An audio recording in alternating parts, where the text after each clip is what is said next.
Hello guys, कैसे हो सारे। आई होप आप सब अच्छे होंगे, मैं भी अच्छा हूँ यहाँ पर। दोस्तों, आज की इस वीडियो में हम लोग बात करने वाले हैं कि आपका एनटीपीसी का एग्जाम जो है ये पहले होगा CBT 1 या फिर आपका ग्रुप डी का एग्जाम पहले होगा। तो इस वीडियो को ध्यान से देखना, कुछ चीज़ें ऐसी हैं जो आप लोगों को जानना काफ़ी ज़रूरी है। देखो, सबसे पहले तो आपको पता है कि आपका जो RRC ग्रुप डी का एग्जाम है इसमें 1 करोड़ से ऊपर फॉर्म अप्लाई हुए हैं, शायद 1 करोड़ 15 लाख के करीब अप्लाई हुए हैं। और जो आपकी टोटल भर्ती भी है इसमें आपको पता है कि 1 लाख के करीब आपकी कुल भर्तियां हैं।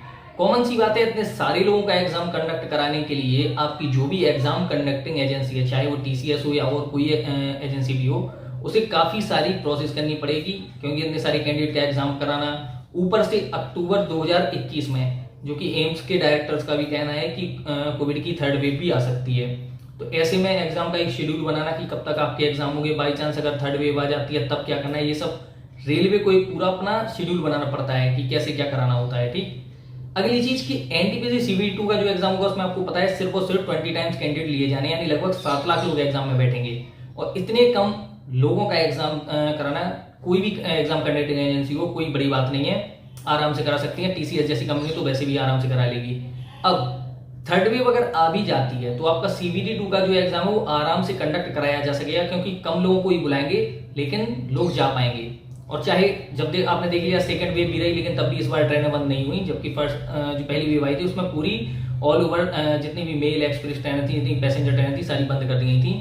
लेकिन यहाँ पर इस बार ऐसा नहीं होगा। 3rd वेव भी अगर आती है उसका जो इफेक्ट है वो 2nd वेव की तरह ही रहता है, तब भी आपका ट्रांसपोर्ट का जो मीडियम है वो खुला रहेगा, तो आप लोगों को आने जाने में दिक्कत नहीं होने वाली। इसलिए ये चीज ध्यान रखें कि पॉसिबिलिटी अगर देखी जाए और जो कंडीशन बन रही है उसके हिसाब से एनटीपीसी का CBT 2 का जो एग्जाम है वो पहले होना चाहिए। अब कई लोगों के मन में डाउट है कि अगर TCS एग्जाम कराती है या और कोई exam conducting agency group D का एग्जाम कराएगी तो क्या होगा, तब कैसे होगा। होना क्या है, एग्जाम की प्रोसेस तो जो रेलवे निर्धारित करता है वो नहीं है। TCS या और कोई ECA जो आपका होता है वो तो सिर्फ आपका एग्जाम कंडक्ट कराने के लिए होता है, तो उससे कोई मतलब नहीं है। इसकी कई लोग पूछ रहे हैं कि CBT 2 की प्रिपरेशन कैसे करनी चाहिए। सभी लोगों से मैं यही चीज कहूंगा, देखो CBT 2 ही सिर्फ एक चीज नहीं है कि जिसे आप निकाल लो तो आपके हाथ में जॉब आ जाए। अगर बाई चांस आपको साइड बाय टाइपिंग देने को मिला, अगर उसमें रह गया तो, या फिर इसके अलावा डॉक्यूमेंट वेरिफिकेशन, खैर डॉक्यूमेंट वेरिफिकेशन में उतने लोग नहीं रह जाते, अधिकतर को पास कर देते हैं, लेकिन मेडिकल में अगर कुछ हो गया फिर तो मेरा कहना यही है कि अपने आप को हर चीज के लिए प्रिपेयर करके चलो। वो एक चीज मैं पहले बता देता हूँ, मेडिकल में याद रखना 3 कैंडिडेट पर 2 कैंडिडेट को सिलेक्ट किया जाता है। ऐसा मैं अभी तक 3 बार फेस कर चुका हूँ। मतलब ये होता है कि अगर वो 30 बच्चों को बुलाते हैं तो उसमें सिर्फ 20 बच्चों को सिलेक्ट करते हैं, और बाकी अगर मान लो ज्यादा पास हो जाए तो फिर उनके मार्क्स के अकॉर्डिंग उन्हें लिया जाता है। और साथ ही साथ एक चीज और भी याद रखो आप लोग, एनटीपीसी की CBT 1 की रिजल्ट की डेट से आप ग्रुप डी के एग्जाम को प्रेडिक्ट मत करना, क्योंकि कोई भरोसा नहीं है। किसी भी एग्जाम का रिजल्ट आने में टाइम लगता है, चाहे वो आपका एनटीपीसी का हो, ग्रुप डी का हो, या मिनिस्ट्रियल आइसोलेटेड कैटेगरी का ही क्यों ना हो। ठीक है, मिनिस्ट्रियल आइसोलेटेड कैटेगरी का एग्जाम कब हो चुका था, दिसंबर में कंप्लीट हुआ था 2020 में, लेकिन अभी अगस्त 2021 चल रहा है, रिजल्ट को लेके कोई अपडेट नहीं है। तो इससे एक चीज तो क्लियर हो रही है ना कि कोविड की आपकी 2nd वेव आके भी चली गई, लेकिन अभी तक भी उसके रिजल्ट को लेके कोई भी प्रोसेस नहीं हुई है। तो कॉमन सी बात है, एनटीपीसी के रिजल्ट को लेके इतनी क्लियरेंस आप भी ये ना सोचें कि जो अगर बता दिया है कि 15 सितंबर तक आ जाएगा वो कंफर्म ही आ जाएगा। 15 सितंबर सिर्फ आपको एक चीज को एक्सपेक्ट करके बताया गया कि अगर रेलवे अब इस एग्जाम को लेके प्रोसेस तेज करना चाहता है और अगर इस मूड में भी है तो कॉमन सी बात है 15 तक आपका जो रिजल्ट है वो आ जाएगा। बाकी सिर्फ रेलवे पर छोड़ना है और किसी पे नहीं। आप तो अपना कुल मिला के CBT 2 के लिए तैयारी करते रहो, साथ ही साथ 2 चीजें और अलग से प्रिपेयर करना, आपकी ग्रुप डी भी तैयार हो जाएगी अगर आप लोग एनटीपीसी का पूरा सिलेबस तैयार करो। तो इसके अलावा आप लोग सिर्फ और सिर्फ मैथ 2nd के जो कुछ टॉपिक है, जैसे कि ट्रिगोनोमेट्री, मेंसुरेशन, जियोमेट्री हो गई, अलजेब्रा हो गया, इन्हें बहुत अच्छे तैयार करना है। क्योंकि अगर बाई चांस आप एनटीपीसी में किसी वजह से भी रह जाते हो, ग्रुप डी आपने भर रखा है, तो ये चीजें ग्रुप डी में आनी है। अगली चीज की साइंस की न्यूमेरिकल भी थोड़ी बहुत लगाती रहो, पर डे कम से कम 5 से 7 क्वेश्चन लगाओ, अलग अलग टॉपिक से लगाओ, ताकि आप लोगों को फॉर्मूले भी याद हो, सारे क्वेश्चन भी धीरे धीरे आप सीखते जाओ। मैं तो कहता हूँ ज्यादा नहीं, अगर 4 न्यूमेरिकल भी आते हैं और 4 में से आपने 2 भी कर दिए तो आपका ये हो जाएगा कि पढ़ना सार्थक हो जाएगा कि हाँ आपने जो लगाया न्यूमेरिकल उसमें आपने टाइम वेस्ट नहीं किया। ये चीज को अच्छे से ध्यान में रखना। इसके अलावा आप में से बहुत से लोग ऐसे भी हैं जो लोग ये कह रहे हैं कि नॉर्मलाइजेशन में मार्क्स कितने तक बढ़ सकते हैं। तो ये चीज मैं पहले की कई वीडियो में बता चुका हूँ कि जब आपका फॉर्मूला रिवाइज हुआ था नॉर्मलाइजेशन का, तो इस बार चांस है कि इतने ज्यादा मार्क्स नहीं बढ़ेंगे, मार्क्स आपके बहुत कम ही पढ़ने चाहिए। बाकी ये होता है कि कई बार देखो पिछले साल ऐसा हुआ था, कई लोगों ने जिनके 30-40 मार्क्स दिखाए थे बढ़ते हुए, 100 में से कई लोगों के ऊपर चले गए थे। तो ऐसा हुआ था कि सिर्फ गिने चुने कुछ कैंडिडेट थे जिनके मार्क्स नॉर्मलाइजेशन के बाद 100 से ऊपर हो गए थे। लेकिन उस टाइम पर कई सारे लोगों ने फेक स्क्रीनशॉट वायरल किए थे, किसी के 124 नंबर हो रहे थे, किसी के 135, ये सारे फेक थे। ठीक, अगली चीज, कई लोग कह रहे हैं, अभी मैंने जब नॉर्मलाइजेशन को लेकर वीडियो बनाई थी, तो कुछ हैं जो नहीं सोचते, दिमाग से बिल्कुल भी अपना दिमाग को यूज नहीं करते हैं कि क्या बता रहा है सामने वाला। कई लोग कह रहे हैं ग्रुप डी में 35, 30 तक नंबर बढ़े थे, एनटीपीसी में भी हो सकता है। क्यों हो सकता है भाई? ग्रुप डी का सिर्फ एक एग्जाम हुआ था, टेक्निकल एग्जाम है, एग्जाम भी टफ आया था, इसलिए कई सारे कैंडिडेट के मार्क्स बहुत कम गए थे। तो कॉमन सी बात है, जब नॉर्मलाइजेशन होगा तो मार्क्स अच्छे खासे बढ़ेंगे भी। अब जैसे कई कैंडिडेट बात बता रहे थे, मैंने जो कम्युनिटी गाइडलाइन में पोस्ट डाली थी कि मेरे 37 से 87 हुए, किसी ने ऐसी पोस्ट मतलब मुझे कमेंट किया था, मैंने उसी कम्युनिटी गाइडलाइन में पोस्ट भी किया था।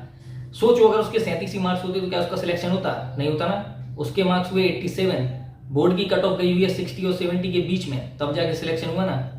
तो ये चीज को ध्यान रखो, आपका चाहे कोई भी आपका बोर्ड हो, चाहे आपका कैसी भी शिफ्ट आई हो, अगर आपके नॉर्मलाइजेशन में मार्क्स बढ़ते हैं तो एक चीज याद रखो, रेलवे जो आपकी कट ऑफ बनाती है वो नॉर्मलाइजेशन के बाद बनाती है। अभी मैंने रिसेंटली बहुत सारे यूट्यूबर्स की वीडियो देखी, इन लोगों ने क्या किया कि कट ऑफ को लेके जो वीडियो बनाई उसमें उन्होंने क्या किया कि जो उन्होंने पहले कट ऑफ बता के रख दी थी कि ये कट ऑफ मतलब इतने करीब आएगी, जब उन्होंने देखा कि नॉर्मलाइजेशन में बहुत सारे लोगों ने ऑब्जेक्शन ट्रैकर का यूज किया है, आंसर की में कई सारे गलत थे, तो उन्होंने क्या किया, तुरंत बात से पलटे और उस चीज को रख दिया कि हम लोगों ने सेफ स्कोर पर कट ऑफ बताई थी।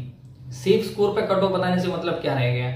एक चीज बताओ कि जब आपको पता है कि नॉर्मलाइजेशन में मार्क्स बढ़ेंगे तो कॉमन सी बात है, जो कट ऑफ आप सोच के चल रहे थे कि कम से कम जाएगी, वो ज्यादा से ज्यादा बढ़ेगी ही। जब हम लोगों ने एनटीपीसी का एग्जाम दिया था, हम लोग को उस टाइम के हिसाब से टफ लगा था, हम लोग भी सोचे थे कि जो ओबीसी की कट ऑफ है वो 68 के आसपास जानी चाहिए, 65 के आसपास, 60 के आसपास जानी चाहिए, लेकिन वो गई थी कितनी? 70। यही चीज आप लोगों से भी कहूंगा कि याद रखो एक चीज को कि नॉर्मलाइजेशन में मार्क्स बढ़ते हैं, अधिकतर बढ़ते हैं। कई लोग पूछ रहे थे कि नॉर्मलाइजेशन में मार्क्स कम होते हैं, तो क्या? हाँ, मार्क्स कम होते हैं, ज्यादा से ज्यादा 2-3 नंबर, इससे ज्यादा नहीं घटते हैं, लेकिन बढ़ते अच्छे खासे हैं। अगर बढ़ते हैं तो कम से कम 7-8 भी बढ़ जाते हैं, 10-12 भी बढ़ जाते हैं। जैसे मेरा एग्जाम था, मैंने जब एनटीपीसी CVD 1 का भरा था, मेरा सिर्फ एक ही नंबर बढ़ा था, मेरा 83 स्कोर था, 84 हो गए थे, बस इससे ज्यादा नहीं हुआ था। सो आप लोगों से कुल मिला के यही कहूंगा यार कि देखो, रिजल्ट कभी भी आए, चाहे ग्रुप डी पहले हो, चाहे CVD 2 आपका पहले हो, इससे कोई मतलब नहीं होता। आपको अपनी प्रिपरेशन अच्छे से करके रखनी है। और साथ ही साथ एक चीज और कहूंगा यार, डीमोटिवेट मत हो। ये टाइम तो वो है कि कुछ आपको करके दिखाना है, आप लोगों को अच्छे से पढ़ना है। ये मान के चलो कि आप सिर्फ एक कदम दूर हो, आपकी लाइफ में जो चेंजेस आएंगे वो आप लोगों को तब समझ में आएगा जब आप जॉब ले लोगे। आप इस दिन को याद करोगे कि जब आप लोगों ने फॉर्म पहली बार भरा था, आप लोगों का सिलेक्शन हुआ। तो ये बड़ी चीज होती है जो आप लोगों को आगे तक याद रहती है। मैं 3 साल भले ही मुझे आज सर्विस में हुआ है, लेकिन जब मैं उन चीजों को सोचता हूँ कि मैं जब CVD 1 एग्जाम देने गया था, CVD 2 देने गया था, कौन मेरे साथ गया था, मैं किस हालत में गया था, यकीन करो मैं सच बता रहा हूँ, जब मैं अपना CVD 2 एनटीपीसी का देने गया था कानपुर में, मैं रेलवे स्टेशन पर सोया था, कहीं भी रूम नहीं मिला था मुझे।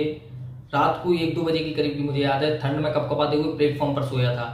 तो उस चीज को मैं कभी नहीं भूलता कि शायद जो चीजें बीती हैं मुझ पर और आज जिस चीज पे हूँ वो शायद उसी के लिए थी कि तुम कितना झेल सकते हो, तब तुम्हें जाके कितना मिल सकता है। तो आप सबसे यही कहूंगा कि सिर्फ और सिर्फ पढ़ाई पर फोकस करो। CVD 2 की स्ट्रेटेजी वीडियो मैं जल्दी आप लोगों को देने वाला हूँ, सारी चीजें उसमें क्लियर कर दूंगा कि आपको कौन सा पोर्शन कैसे आप लोगों को तैयार करना है। सो गाइस, जितने भी लोग चैनल पर नए हैं, चैनल को सब्सक्राइब कर लीजिए। किसी भी टाइप का डाउट होता है तो बता दिया करो कमेंट बॉक्स में, कोशिश करूंगा कि उसी टॉपिक पर वीडियो बनाऊं। इसके अलावा कई लोग पूछते हैं कि क्या बॉन्ड साइन होता है, तो हाँ, बॉन्ड साइन होता है। अब ग्रुप डी में कई लोगों का ऐसा होता है, जैसे मैंने 2 बार ग्रुप डी की जो अपनी जॉब छोड़ी थी, उसमें मेरा एक भी बार बॉन्ड साइन नहीं हुआ था, क्योंकि जहां वहां पर S1 फॉर्म भरते हैं, जिसे अटेस्टेशन फॉर्म भी कहते हैं, तब उस टाइम पर बॉन्ड भराया जाता है, लेकिन हम लोगों का नहीं भराया गया था झांसी डिवीजन में ग्रुप डी के टाइम पे। बाकी जैसे मेरे भैया का सिलेक्शन जब पीना में हुआ था, तो उस टाइम पर उनका बॉन्ड 2 लाख का भरा गया था रेलवे ग्रुप डी में। तो इन चीजों को आप याद रखो। इसके अलावा कई लोग पूछते हैं कि मेडिकल में, सबसे ज्यादा जो लोग पूछते हैं वो सफेद दाग के बारे में पूछते हैं कि क्या सफेद दाग मेडिकल में चेक होते हैं। कुछ चेक नहीं होता है, व्हाइट स्पॉट कुछ भी हो, आपको कोई फर्क नहीं पड़ता। मेडिकल के रिगार्डिंग मैं वीडियो बना चुका हूँ। एक चीज और बता देता हूँ, मेडिकल की वीडियो में मैंने आप लोगों को सारे टेस्ट बताए जो मेडिकल में हो सकते हैं। कुछ बुद्धिहीन व्यक्ति ये सोच रहे थे कि वो सारे के सारे टेस्ट ही होते हैं रेलवे मेडिकल में, जबकि मैंने उसमें ईयर टेस्ट के बारे में बताया था, लेकिन ईयर टेस्ट ग्रुप डी में नहीं होता है। मैंने सिर्फ इस पर्पज से बताए थे कि अगर कभी आप भविष्य में रेलवे के या किसी और मेडिकल को भी देते हो, किसी और नॉर्मल पोस्ट के लिए भी जाते हो, तो आप लोगों को जानकारी होनी चाहिए। तो रेलवे का जो मेडिकल होता है काफ़ी सिंपल मेडिकल होता है, कोई खास नहीं होता है। अगर आप नॉर्मली फिट हो तो आप लोगों का सिलेक्शन आराम से हो जाता है। साथ ही साथ एक चीज़ को और भी ध्यान रखो, डॉक्यूमेंट वेरिफिकेशन की वीडियो बना के रखी हुई है मैंने चैनल पर। इन सारी वीडियोज़ की जो लिंक है वो आपको डिस्क्रिप्शन बॉक्स में मिल जाएगी। इसके अलावा जो मैं पढ़ाई लिखाई से संबंधित आप लोगों को वीडियो देता हूँ, चाहे 30 क्वेश्चन वाली हो, 50 क्वेश्चन की हो, साइंस की हो, जीके जीएस किसी भी चीज़ की हो, इन सब की अगर मैं पीडीएफ बनाता हूँ, वैसे सबकी पीडीएफ नहीं है, कुछ की है, जिनकी पीडीएफ बनाता हूँ वो टेलीग्राम ग्रुप में डालता हूँ, तो टेलीग्राम ग्रुप को आप ज्वाइन जरूर कर लीजिए। और नॉर्मली आप लोगों से बस यही कहूँगा, CVT 1 का एग्जाम होना था, हो गया, आपकी 23 तारीख निकल चुकी है ऑब्जेक्शन ट्रैकर की, अब सिर्फ वेट करो रिजल्ट का, ठीक है। मे बी 15 सितंबर तक आपका रिजल्ट आ जाएगा। इसके बाद सब क्लियर हो जाएगा कि CVT 2 कब तक हो सकता है, आपका ग्रुप डी कब तक हो सकता है। तो कम से कम 15 सितंबर तक का वेट सब लोग करो। और कट ऑफ को लेके प्लीज यार इतनी ज्यादा डाइवर्ट मत हो। देखो मैं अपनी कट ऑफ जो दे चुका हूँ, मैं उस चीज से नहीं पलटूंगा कि नहीं इतनी ज्यादा कम चली जाएगी या इतनी ज्यादा चली जाएगी। अपनी कट ऑफ पहले से अपन बता चुके हैं, और ये भी चीज भी बता दी है कि सिर्फ माइनस में 3 मार्क्स तक जा सकती है, प्लस में नहीं जा सकती। अब अगर आप एक चीज गौर करना, मैंने जो कट ऑफ बताई है उसके आप -3 मार्क्स कर दोगे ना, तो ये जो यूट्यूबर बाकी के बता रहे हैं ना, वो कट ऑफ वहीं आ जाती है। जबकि कट ऑफ में आपको रिजल्ट के आंसर की कुछ टाइम बाद ही बता चुका था, और उससे पहले ही मैंने अपलोड कर दी थी। खैर जब आप लोगों के रॉ स्कोर आ रहे थे।